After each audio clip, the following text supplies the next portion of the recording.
Hello everyone. Welcome to YouTube. Welcome to my Darren Elliott Box channel. Hopefully you're all doing well. I'm here today with another video. This one's about I put on my website, I think, on one of the there was about 3 websites I have, the music one, the Midtown Madness one, and the Flight Sim one, I think. Might have been another one, but those are the 3 that I've published. The Flight Sim one, on one of the pages I put the descriptive text, text basically, of how to make splash screens for 2004.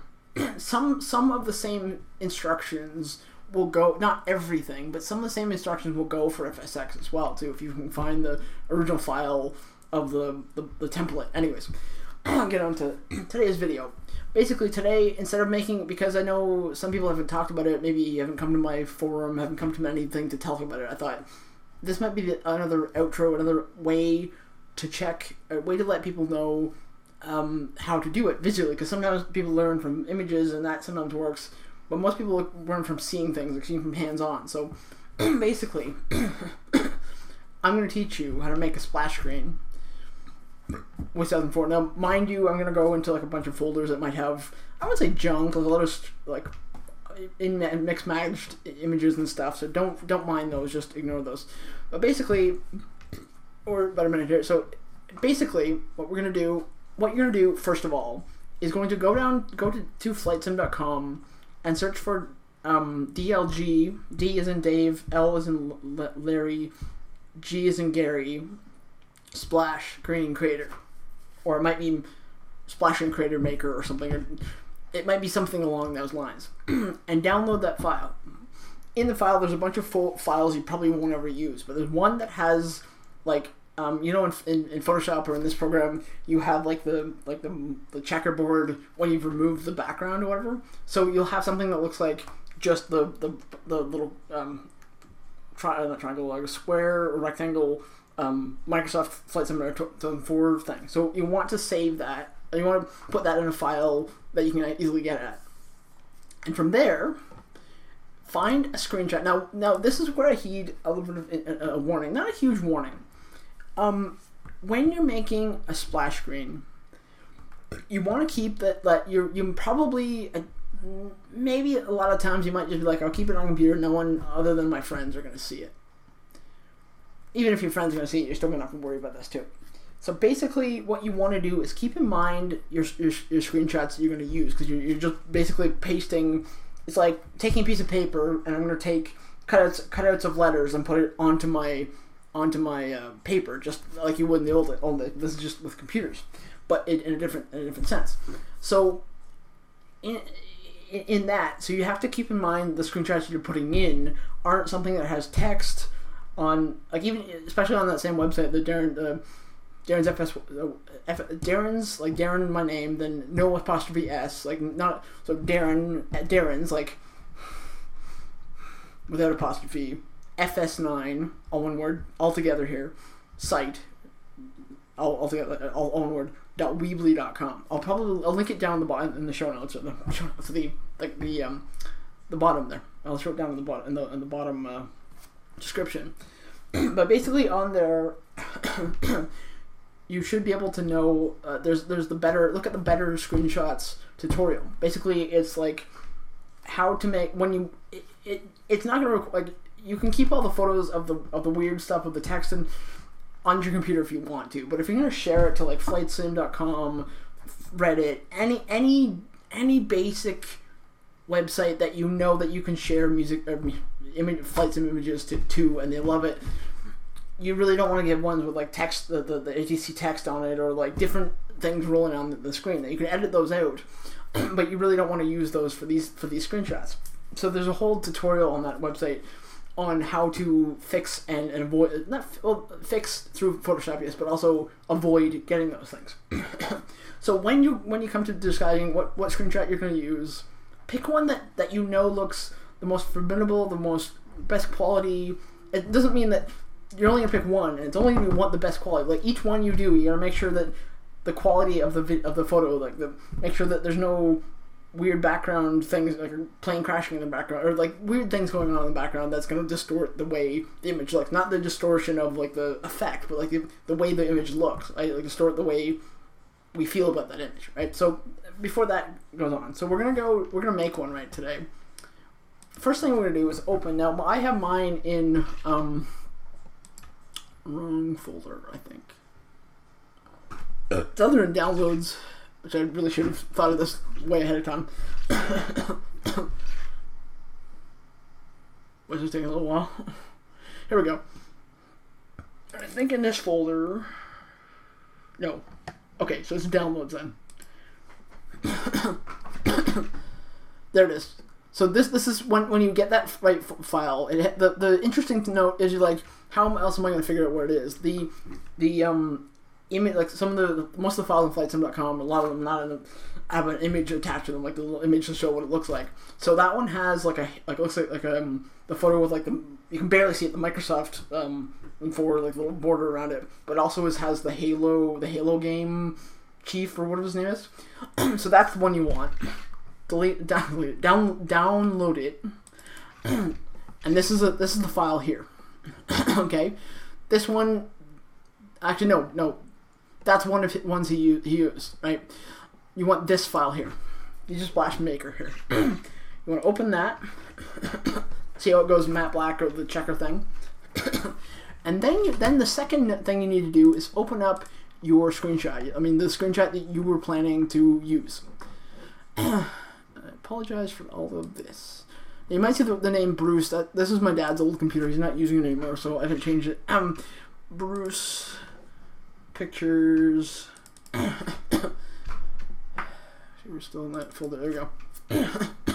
Okay, so we're gonna find a screenshot here. Recent times. I don't know why this whole folder went all scrappy with like everything out of date. But let's just take I'm gonna take one that was recent times, but let's just take like this one, because you can see that there's no text in it. It looks very like I can imagine that when you look at it, you go, well, all the flights are really crappy. The quality in some aspects of screenshots of any type are really, really good. Actually, they're probably not as good as updated and clear as the FSX and P3D and X-Plane, but they're still good. So I'm going to take this image. So you have this image open and this image open. This is where you do your magic. Now, if you have the program Snapper, this program is where you take all your screenshots with. That's a program I forgot to mention yesterday. Is you notice, like, there's people, I'm sure, when they first come to Flight Sim, they're like, I want to take a screenshot, and they post on a forum, and they're like, hey man, I still want to know how to take screenshots. I'm taking one time, when you should know that there are other programs out there. This one, then all of them are free, but some of them I forget the name of. But this is the most honest one is Snapper. That up for you. Okay, so basically you have like the settings you have, all the ones that you have. Mind you, when you move this program or you clear that folder, these will all go away. So basically that's that program does. That was left over from yesterday. So what I was saying about that is that when every time you take a photo, it makes that. If you have set it that way, it makes a ding, like a camera sound. So I usually sometimes I want to keep it open because I'm still flying, as you can see my flight sim chair. So and you can see also, to prove a point, I'm using this right now. So basically, what we want to do is we want to go on this image of this thing. You can barely see the line here, and you can barely see Microsoft, but that will come out, and you can see barely, right? But that's because it's the way it is. So you want to go Edit, Select All, and you can either go like I just hit copy, but you can also do Control C, as you know. Right, and there's the sound, and then you edit, and this is where you need to watch what you're doing. You can definitely, if you saved it right, if you didn't save it, and if you didn't ruin it and change it to something different, you can go. There's an undo button here, but basically this is what you have to do. Not a new image, a new layer. Paste a new layer, and you want to go expand the canvas, and there you go. Looks amazing. Looks Looks awesome. Looks perfect. Actually, that would be a great one to save. I'm going to save that in a moment. But I'm doing this in the forecast of what I'm trying to describe. So basically, that's how you make it. Then you go and you save it. Now, when you can save it as a JPG if you want to, if you really want to, or PDN, I suppose. But when you go to save, the reason why I'm hindering that, why you're going to save it as a JPG, any of these ones except for BMP. The reason I'm going to say that, because when you've saved, let's say you saved it as a PDN or like any of these ones, and you save it there and you put it into the sim, like I said in the last video of the splasher, the moment you go to add it, it's going to be like, or the old style way, it's not going to do it for you. It has to be in BMP. So the point I'm saying is you can have two copies of it. So you can save it, one as PDN, but they have to be as BMP. Okay, they have to be as BMP when you save them. When you put it into the thing, it has to be BMP. The computerized version of that part of the sim has to it has to have a certain code and it has to have a certain line. It should be like, I'm sure somewhere you could probably go into the code somehow and change it to JPG, but like, hey, it has to be BMP.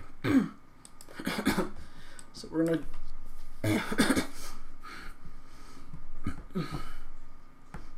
And so you've also changed the. So I was thinking that in my head there. So basically, if you get rid of this and save it as a BMP like you are, and put it in like what I do, like I said, I have this folder here for a legitimate reason to put all my splash screens in there. That's where I'll take them from, where like in this folder, if it wasn't showing just the BMP or these files, which show all the screenshots. You could just file it in where you normally do, but it might just be like, why am I seeing all these photos here? So I put it in a folder. So anyways, be careful in this, because you're not going to ruin the photo. You can definitely find ways to remove the thing or fix it somehow. But if you want the original, this is going to be like the master original. You don't want to ruin this on any photo, any screenshot. So I'm going to call it, this one is, some of them just call them G-Splash, but some of them I call them like whatever it is. So it's like 727, right. Now be careful when you like, when programs like it's normally the way you do, but when you do this, you're also thankfully in the way you do it, you're saving it as a BMP, so it's not like gonna be overwritten by the other thing. But you have to just keep in mind that. There we go, save, and it will also ask auto detect. I wouldn't worry about doing anything else. I don't usually change it. Okay. Want to make sure it's flattened, and there we go. We're done. I'm gonna continue on for a second. I got some other things to talk about, but that's basically how you do it. That is basically how you do it. Okay, that is how you make a splash screen. It is super simple. Like I said, the first step of all of this is to like I said earlier, download the file. It's on flightsim.com. It's that. If we looked at that. Let's go open. If we looked at the, I'm not going to open it, but I just want to show you the point.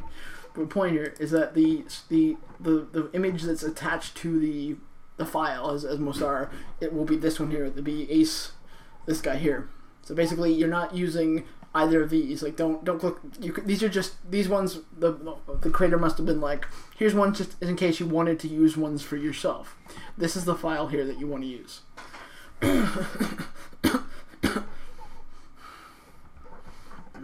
Okay, so that I didn't want to open it. I just want to show you just to remind you that's the one you want to use, and you can do this as many times as you want.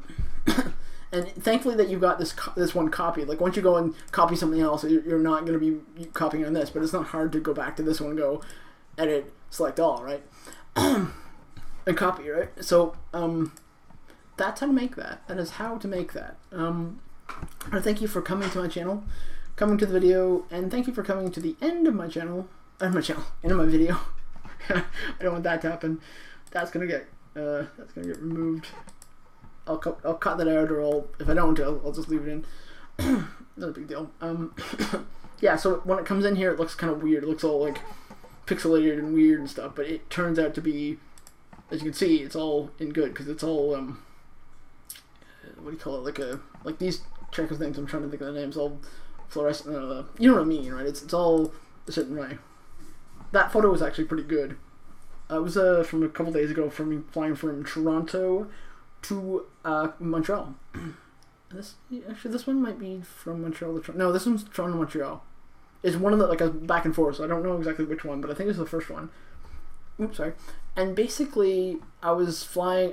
The strange story, because I'm going to tell you for a minute. The strange story goes that I was doing this flight, and it's like 45-minute or to an hour flight, and I'm like, I had to go to the washroom, or I had to go somewhere for a minute. I was going to go downstairs and get a drink or something like that. And I mean, you know that this FS Real WX, you can set it to update every 10 seconds, 20 seconds, 100 seconds, or however long you want to. And I knew that if I had, what I had it set to was like in between 10 and 50, I think. And I was like, there might be a chance that, because this is Toronto, and like Toronto is 2 hours away from here, and Toronto doesn't change too much going from where I live to Toronto, but sometimes it does, and I'm like, it might be a chance that when I'm down there, the weather's going to change, and like this is very, like, I'm not super high above it, it's just right at I'm just floating on these clouds, so this was a really good screenshot. I'm gonna all these ones that you have, going back to I'm just gonna do a little. Sure. If you're someone who looks at my files on flightsim.com, Darren Elliott. Okay. So some of these you might have already seen. Some of you have. Some of you haven't. You haven't seen this one. This one hasn't been uploaded. I think some of these have. This one hasn't. No. Some of these haven't.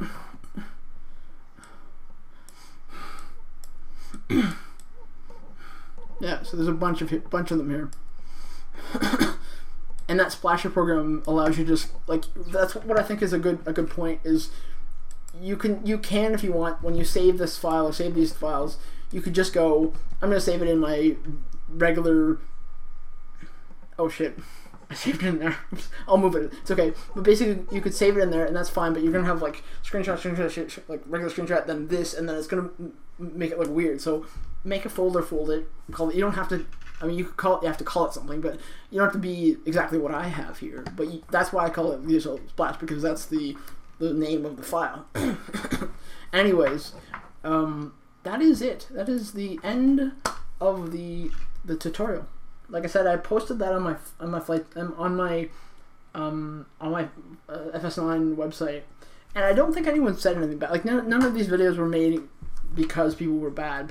I just made this because I think no one ever suggested this. It was just me saying, maybe because like I figured people have come to that page, done their thing, and figured it out. But you know, I don't really care that they don't have commented at all. I'm just saying I have a bit, but like I'm not that much. But I still am kind of iffy on like the fact that I don't know if people are really, if I really did write down the same things as I did as the instructions that I did here. So to make it more poignant, I think if I missed anything, this is going to be the more updated version. So thank you for coming to my YouTube channel. By the way, I'm using Flash Express Recorder. This is the player, the recorder. But basically, I am out. You know, salute. So the funniest things I found earlier today, I forgot to mention in the last video, was that I said that there's a player and there's a recorder, and the recorder is what I'm using right now. And I said the recorder doesn't allow you to see your webcam on the screen. It wasn't that it didn't. I had just not even noticed that there was a whole checkbox for, like, show webcam. Now, why it's not showing right now on this, I really don't know. But it does. I click on it and it does show up. So it's pretty good. So I want to say, hope everyone is doing a great job and having a great end of summer. Thank you for coming to my YouTube channel and my YouTube video for the day. This will be uploaded as soon as possible. Another salute. See you later. Bye.